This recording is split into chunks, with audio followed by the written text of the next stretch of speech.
have any sort of real authority over its money.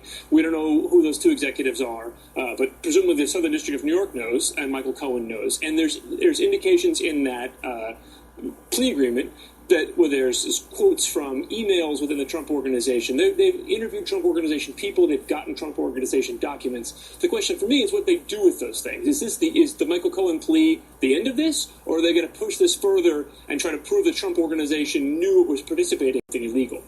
Alan Weisselberg is a key figure. There was reporting that he had been called in or subpoenaed to testify before a grand jury. We don't have any independent confirmation of that. But he is a central figure. He shows up in the Michael Cohen-Donald Trump conversation where he says, I'll talk to Alan Weisselberg. That's right. There's a couple of figures. One of the things about Donald Trump that we now know is that he like to commingle basically all the parts of his empire. His family, his business, his charity, and then when he got into politics, he added his campaign. And there were just a couple of figures that were central to all of those commingled parts. Alan Weisselberg is probably the most important. I would say more important than Eric or Don Jr. because they didn't have a lot of executive responsibility. Their father had all the power. Alan Weisselberg was the man through whom all the money orders flowed, and that included things for the Trump Foundation, the charity. Weisselberg was the one that cut those checks, and obviously he cut all the big checks for the company. He's a person that if you want to understand what Donald Trump had done in business, nobody knows it better than Alan Weisselberg.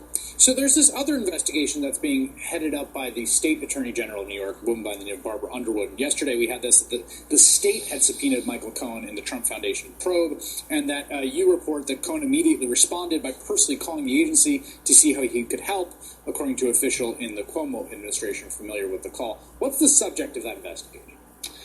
Well, so as viewers might know, the Trump Foundation, this charity, was the subject of a long-running investigation by the New York Attorney General, which concluded or had produced in June a lawsuit, a civil lawsuit by the state against Donald Trump, his children, and the Trump Foundation, alleging that basically the foundation had been breaking the law persistently for years and years and years. That was just a civil suit. And so the point of this investigation by the Cuomo administration, in concert with the state AG, is to see, could there be state criminal charges? At this point, there haven't been any. There seem to be some more bureaucratic hoops to get over. It seems like it would be a case better made on the federal level, but that's the idea. Is there a criminal violation here at the state level related to the Trump Foundation? All right, David Farron, thanks for your time tonight. Thank you.